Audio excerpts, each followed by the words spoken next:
नमस्कार प्यारे साथियों, आप सब कैसे हैं? उम्मीद करते हैं आप सब अच्छे होइएगा और स्वस्थ होइएगा।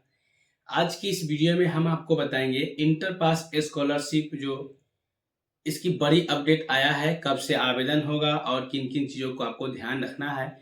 हम पूरी चीज़ों को आपको बताएंगे, ठीक है? बस आपको चैनल पर लास्ट तक बने रहना है, तभी आपको सब कुछ समझ में आएगा। वीडियो को थोड़ा भी स्किप आप नहीं कीजिएगा, ठीक है? हम इसमें आपको थंबनेल जो बना चुके हैं उसके बारे में पूरा डिटेल्स बताते हैं, उसके बाद आगे मैं कंटिन्यू करूंगा जो आपको किन किन चीज़ों को ध्यान रखना ज़रूरत है और किन किन चीज़ों को आपको समझना है, इन सभी बातों को हम बताएंगे, ठीक है। मेन पॉइंट की बात करें तो हम इंटर पास स्कॉलरशिप 2025 की सबसे बड़ी अपडेट स्कॉलरशिप फॉर्म इस दिन से अप्लाई। यह सभी चीज रखे तैयार, जल्दी देखे वीडियो। साथियों, मैं थंबनेल इसलिए बना रहा हूं ताकि बच्चे जो हैं परेशान थे, उनको इस थंबनेल पे एक्टिव होकर के वीडियो को देख लेना है, उसके बाद सभी चीज को समझना है, ठीक है। चलिए तो हम वीडियो को स्टार्ट करते हैं। जो बिहार गवर्नमेंट की तरफ से, शिक्षा विभाग की तरफ से जो नोटिफिकेशन है उसको मैं पढ़ के बताता हूँ, फिर आपको पॉइंट बाय पॉइंट सभी चीजों को समझाऊंगा, ठीक है। सबसे पहले लिखा हुआ है बिहार सरकार की एक पेपर कटिंग है, जिसमें नोटिफिकेशन में लिखा हुआ है आम सूचनाएं।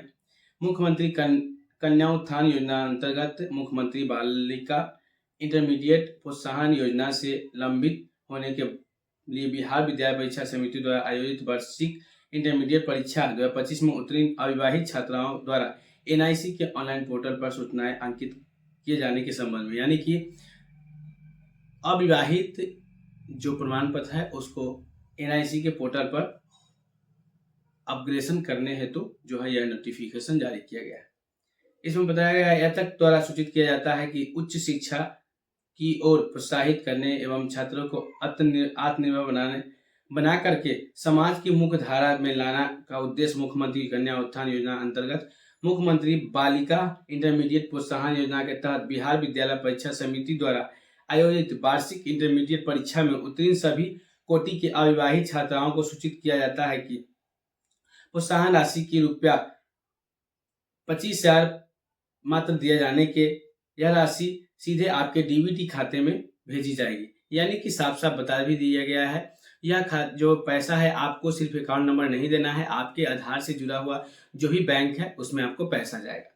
उसका नीचे लिखा हुआ है, दूसरे नंबर पॉइंट है, लाभुकों को ऑनलाइन प्रोत्साहन राशि के लिए उनके खाते में अंतरित करने हेतु एनआईसी द्वारा एक पोर्टल निर्माण किया गया है, जिसमें बिहार विद्यालय परीक्षा समिति से इंटरमीडिएट वार्षिक परीक्षा 2025 में उत्तीर्ण सभी कोटि के छात्राओं को जिलावार स्थानांतरण विवरण अपलोड कर दिया गया है, यानी कि अविवाहित प्रमाण पत्र भी अपलोड कर दिया गया है, ठीक है। गौरतलब सभी छात्राओं को सूचित किया जाता है, उनके अभिभावकों को सूचित किया जाता है कि एनआईसी द्वारा विकसित ऑनलाइन पोर्टल www.megasoft.bihar.gov. के माध्यम से लॉगिन स्वयं से संबंधित सभी सूचनाओं को सत्यापन के जांच कर ले। संबंधित पोर्टल दिनांक 15/8 तक से खुला रहेगा। सूचना सत्यापन के जांच कर लेने के बाद इसके अलावा उक्त पोर्टल पर जाकर के लॉगिन करें। सूचना के यथ अपना बैंक खाता संख्या नंबर, आईएफएससी कोड, आधार संख्या संबंधी सूचना आदि को अंकित किए जाने के साथ ही बिहार विद्यालय परीक्षा समिति द्वारा आयोजित वार्षिक इंटरमीडिएट परीक्षा 2025 में उत्तीर्ण छात्राओं को अपने अविवाहित होने का प्रमाण पत्र एनआईसी द्वारा विकसित ऑनलाइन पोर्टल पर अपलोड करना होगा। यानी कि साफ साफ यह भी बता दिया गया है, जो भी छात्राएं मैरिड है और उन्होंने अभी तक आधार के करेक्शन नहीं करवाया है तो बहुत अच्छी बात है। जो भी छात्राएं ने अविवाहित प्रमाण पत्र आपको अपलोड करना होगा, ठीक है, तभी आपको पैसा आ पाएगा। इसमें नया नियम यह बदलाव किया गया है, तो इसलिए मैंने आपको शुरू में बताया है, शादी करने से पहले सोच लेना चाहिए जो क्या करना है नहीं करना है। आधार आप लोग तुरंत लोन लेने के लिए करेक्शन करवा लेते हैं, बहुत सारे ऐसे लोग हैं, और उसके बाद नतीजा जो आपके सामने आता है, परिणाम आपके सामने आता है, आप देख सकते हैं। चौथी नंबर पॉइंट में लिखा हुआ है, एनआईसी द्वारा विकसित ऑनलाइन पोर्टल में को लॉगिन करने के लिए छात्र लाभुकों को पास संबंधित परीक्षा का पंजीयन संख्या, जन्म तिथि अथवा इंटरमीडिएट परीक्षा 2025 में हासिल किए गए कुल प्रपत्र आवश्यकता पड़ेगी। यानी कि अगर लॉगिन करना होगा आपको तो आपको पास 10th क्लास का मार्कशीट एंड 12th का मार्कशीट एंड 12th का एडमिट कार्ड एंड 10th का मार्कशीट होना जरूरी है, क्योंकि डेट ऑफ बर्थ उसी में अंकित रहता है। ठीक है, ध्यान रहे बैंक खाता आधार से सीडेड हो तथा अपने खाते के नाम से खुला होना चाहिए तथा रा, राष्ट्रीयकृत बैंक, मान्यता प्राप्त बैंक, निजी बैंक अथवा Indian post payment bank Bihar अवस्थित किसी भी शाखा में संचालित होना चाहिए। यानी कि मैंने शुरू में ही आपको बताया था, जो इंडियन पोस्ट पेमेंट बैंक के खाता होना अति आवश्यक है, क्योंकि इसमें डीबीटी डायरेक्ट होती है। ठीक है, तो जो भी छात्र छात्राएं के पास एक अकाउंट नहीं है, कृपया करके इंडियन पोस्ट पेमेंट बैंक के अकाउंट खुलवा लेंगे।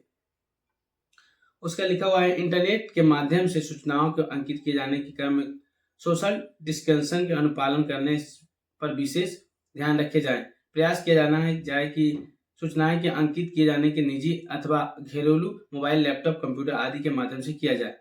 किसी प्रकार की हेल्प अगर चाहिए, तकनीकी चाहिए सहायता, तो आपको नंबर है 8986294256। एक और नंबर है 9534547098 एवं ईमेल करें मुख्यमंत्री2022@gmail.com का सहायता ले सकते हैं। ठीक है, यानी कि साफ साफ बता दिया गया है जो आपको क्या करना है। अब हम आपको बताते हैं जो इसकी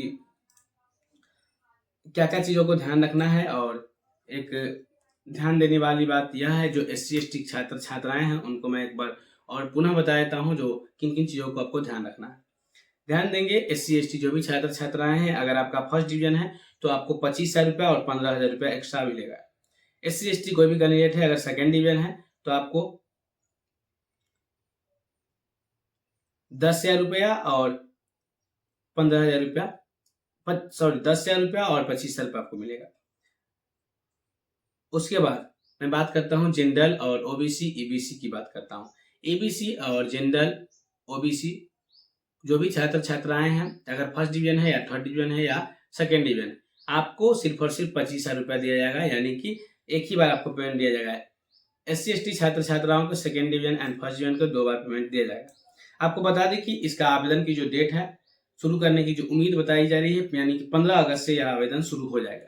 मैं आपको डॉक्यूमेंट के बारे में कुछ बता देता हूँ। अगर आपके पास डॉक्यूमेंट नहीं है तो 10th क्लास का मार्कशीट आपके पास होना चाहिए, 12th का admit card, Aadhaar card, mobile number, bank account, DBT seeded होना चाहिए और आपका आधार कार्ड के अनुसार आपका जन्म तिथि होना चाहिए। ठीक है, तो उम्मीद करते हैं हमने जो प्रोसेस आपको बताया और इंटरमीडिएट की प्रोत्साहन राशि से रिलेटेड मैंने जो जानकारी आपको बताया, उम्मीद करते हैं यह जानकारी अगर आपको अच्छा लगा होगा तो हमारे चैनल पर पहली बार आए हैं तो चैनल को सब्सक्राइब कर लीजिएगा, अपने दोस्तों अपने साथियों में भी शेयर कर दीजिएगा, ताकि कोई भी इन्फॉर्मेशन या अपडेट है तो उसकी जानकारी जो है सबसे पहले आप तक पहुंचे। तब तक के लिए जय हिंद दोस्तों, मिलते हैं किसी नेक्स्ट वीडियो में। धन्यवाद।